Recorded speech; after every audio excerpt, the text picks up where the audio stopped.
ఇంకొక్క మాట నా తల్లిదండ్రుల గురించి మాట్లాడావో నాలుక చీరేస్తాను. చేసేవన్నీ వెదవ పనులు మళ్ళీ నా కూతురు నాలుక చీరేస్తానంటావా? నిన్ను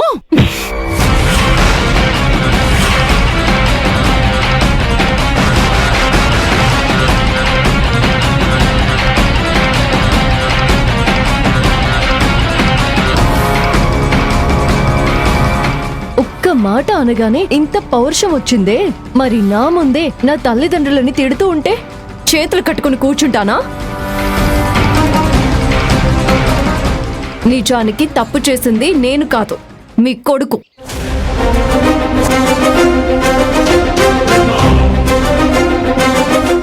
అతనే గనుక నా కాళ్ళు లాగకుండా ఉంటే నేను కింద పడేదాన్ని కాదు, అతను నా మీద పడేవాడు కూడా కాదు. కావాలంటే మీ అల్లుడి గారిని అడగండి, జరిగిందేంటో ఆయనే చెప్తారు. ఏంటండి అల్లుడు గారు, ఆ అమ్మాయి చెప్పింది నిజమా? మన ప్రసాద్ ఆ అమ్మాయి కాలు పట్టుకొని లాగాడా? అవును మావయ్య, తప్పంతా మనుడిదే. ఏంటి తప్పు? సబ్బు మీద కాలేసింది, అందుకే తన కాలు పట్టుకొని లాగాను. అది తప్ప? ఏంటి, మీ సబ్బు మీద నేను కాలు వేశానా? అసలు ఎక్కడుంది సబ్బు? చూపించు. సబ్బు ఎక్కడుందో చూపించు.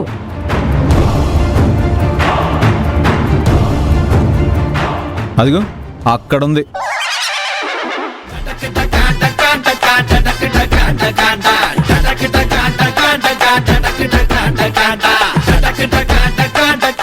ఇదిగో చూడు కళ్యాణ్, సంవత్సరం నుంచి వాడుతున్నాను. ఈ సబ్బుని ఇంకా ఒక సంవత్సరం వాడేవాణ్ణి. నువ్వు కాలు వేయడం వల్ల ట్రైన్ కింద పడ్డ రూపాయి బిళ్ళలా అప్పడం అయిపోయింది. ఇప్పుడు దీన్ని నేను ఎలా వాడుకోవాలి?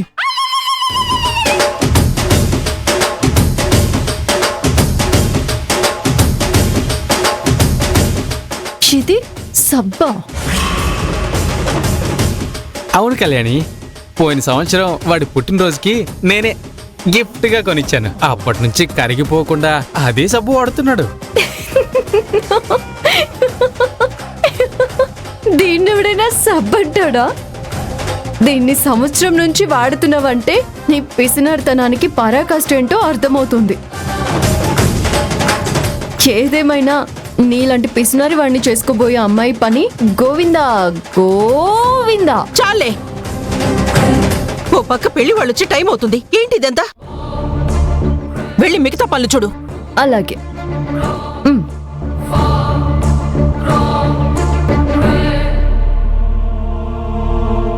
రే తమ్ముడు, అసలు కళ్యాణి బాత్రూంలోకి ఎందుకు వెళ్ళిందిరా?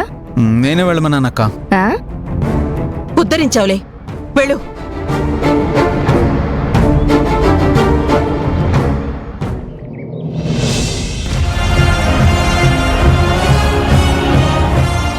కళ్యాణి మీద నాకెందుకో అనుమానంగా ఉంది పద్మ.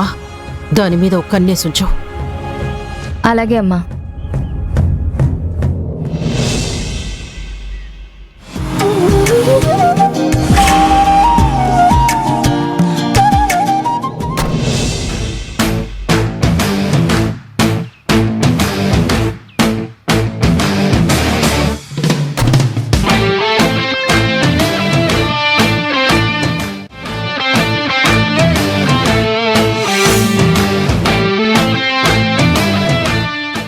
జయమ్మా,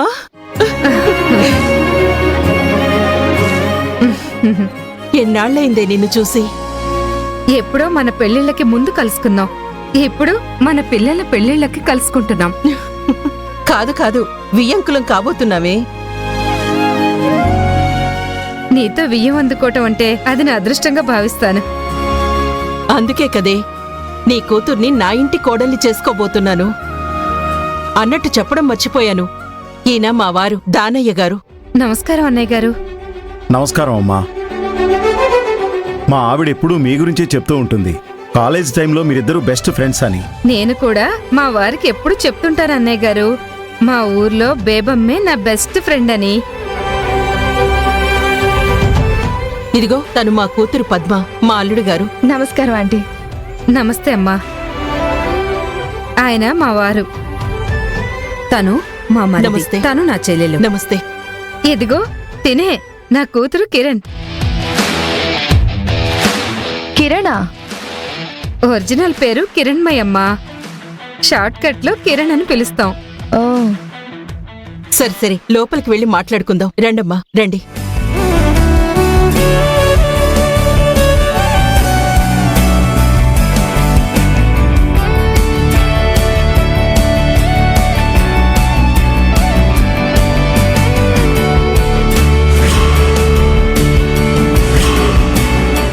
ఇన్నాళ్లకి మన స్నేహం బంధుత్వంగా మారబోతోంది. నాకు చాలా సంతోషంగా ఉంది జయమ్మ.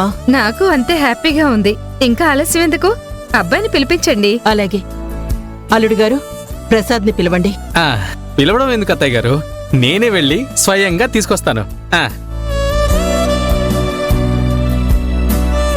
ఈ అమ్మాయి ఎవరు?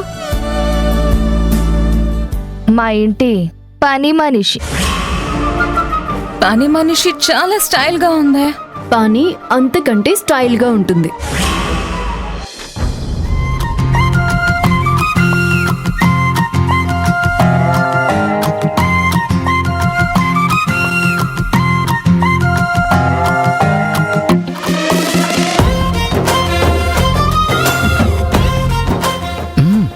చూడు,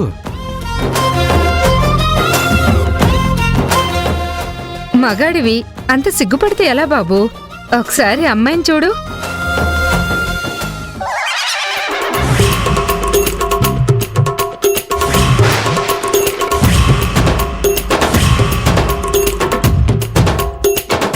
నో!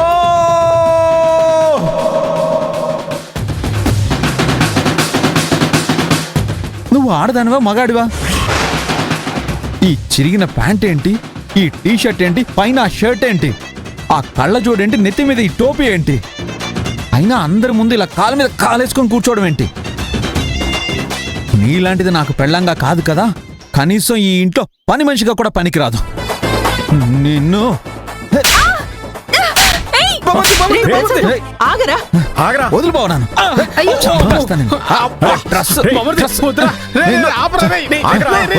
అయ్యో, ప్రసాద్, ఇదంతా నా ఊహ. నిజమైతే ఎంత బాగుండో. ఈ అమ్మాయిని చూడాలంటే నా అసహ్యం వేస్తుంది. చిచ్చి, సరిపోయిందా? ప్రసాద్ గారు, మీకు సూపర్ మ్యాచ్.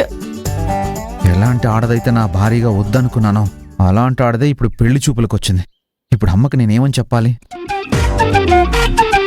ప్రసాద్ గారు, మీకు ఆ అబ్బాయి బాగా నచ్చినట్టున్నాడు. సారీ సారీ, ఆ అమ్మాయి మీకు బాగా నచ్చినట్టుంది కదా? కళ్యాణి, నువ్వు లోపలికి వెళ్ళి వీళ్ళందరికీ స్వీట్లు హాట్లు తీసుకుని రాపో.